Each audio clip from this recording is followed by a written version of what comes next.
Hi Leo, ito na po ang inyong reading. Kuha tayo ng ilang guidance advice messages para sa inyo. Para po ito sa darating na full moon this April 1, 2026 in the sign of Libra. Regardless po sa zodiac sign na inyong narinig, pero maaring meron din po akong ma-share sa inyo ng ilang info pagdating sa astrolohiya. Kuha tayo ng ilang guidance, Leo. Leo energy, ano nga asahan nyo? This full moon. Ngayong darating na April 1, guidance advice para sa mga taong ito. Message, Leo energy. Message po, mensaheng gabay. May bumagsak. The answers you need are coming. Regardless sa nakasulat kay Moonology, full moon in Gemini, actually, Gemini is in the 3rd house. Ito pong darating na full moon, Leo, full moon in the sign of Libra, regardless sa zodiac sign, pero it will highlight at your 3rd house. Ito na yun.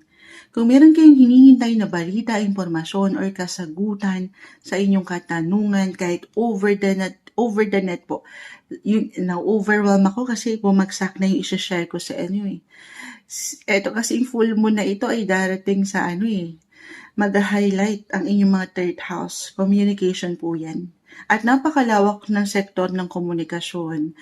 Maaring ito ay sa paraan ng inyong pagpapahayag, pagsasalita, pagbabahagi, pag-share, pagsusulat. So, reversal din po ang energy. Okay, kahit over the net ito using the internet, social media, maaring merong impormasyon, balitang parating sa inyo. Lalo pa kung meron kayong hinihintay sa part na yan. At napakalawak ni 3rd house. Pwede rin naman ito ay konektado sa inyong pamilya if ever meron kayong siblings, relatives, your cousins, dyan po yan. Okay, or meron ba kayong travel, especially short distance travel ang paangat? Okay, kahit sa simpleng pagpaplano, maaring yan po, ay, nandami pala. Ang daming bumagsak sa inyo, hindi natin pipigilan. Kahit sa simpleng plano, sa ilang goals nyo, to connect, reconnect, or meron bang reunion, collaboration, partnership, ipasok na natin dyan. Leo energy, your hard work is paying off. Lalo pa ang trabaho nyo, kung itong pinagkakakitaan nyo, pinagkakaabalahan nyo, ay konektado sa internet, social media, kung kayo mga influencers, or content creators, ayan, Leo energy, maaring merong something ganap dyan, or ngayon pa lang, maaring ramdam na, meron ba kayong tinatapos na proyekto or ilang ganap sa part na yan? Kasi guys, full moon is all about endings. Hindi kailangan laliman or ano pa man. Endings for a new beginnings po. So maaring your hard work is paying off. Merong magtatapos, pero merong bagong simula pa rin ang parating. Okay? Ayan. Be bold and make the first move. As a Leo, paangatin yung pagiging courageous nyo, yung tapang, yung confidence. Huwag pagdududahan ng inyong kakayanan. Actually, napakagandang pagkakataon ito to present something, to express your feelings, your emotions. Maging bukas kayo kahit sa simpleng opinion. Ang 3rd house po ay hindi lamang sa pagsasalita rin ha. Maaaring ito ay sa pakikinig, listen. Always listen din po. Okay, maging bukas kayo sa ilang connections. Kahit sa simpleng payo, opinion, maaring meron kayong mapulot na benepisyo. Hindi sa meron tayong hinihintay na benefits, pero syempre naman, kailangan merong give and take. Kahit sa simpleng, ayan nga, impormasyon, mensahe, opinion, maaring meron kayong mapulot dyan. Hindi nyo pa man agad ma-realize, Leo, ay maaring magamit nyo ano man ang pwedeng impormasyon na parating sa inyo sa mga susunod na yugto, sa mga susunod na buwan na out of the blue baka, ay parang sinabi sa akin yan ni ganito eh. Sinabi niya sa akin yan. Akala ko hindi ko siya magagamit. Pero this time, okay pala, no? Buti nalaman ko. Yung ganong energy po. Balance, spirituality, and practicality. Okay, sige. Clarify natin ito para sa inyo, Leo. Again, this full moon, ngayong April 1, it will highlighted, magbibigay din po ang inyong mga 3rd house. Napakalawak, again, communication sector, travel, transportation, technology, or sa ilang connections nyo. Okay, maring merong ilang invites, meron po ba? Oo, or iniimbitahan kayo, hinihikayat kayo ng ilang baraha dito pa lang na maging bukas sa ilang opinion, mensahe.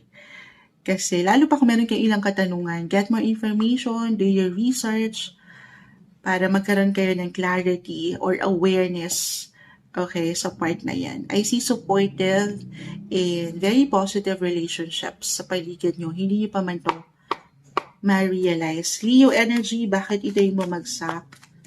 Anong iiwanan na epekto nitong darating na full moon sa kanila? Any clarifications po para sa mga Leo? The Knight of Pentacles, of course, just because sinabi ni Moonchild, ito kasi talaga yung umaangat sa barahan nyo, do some reflection, okay? Hindi agad-agad. Sabi kasi ni Moonchild, maging bukas ako. So, syempre pa, magiging bukas ka sa mga taong alam mong pwede mong mapagkatiwalaan at pwede mong mapagsabihan. Na, in a way, sabi ko nga, merong give and take balance. Huwag lang magmamadali po. Especially kung meron talaga kayong collaboration or partnership na mabubuo, pagiging bukas nyo. Yes, take it easy again, do some research, especially if this is something major or big decision para sa inyo. Of course, you should always know your business, guys. Huwag pasugod, huwag magmamadali. Okay? Ano pang kailangan marinig ng mga Leo?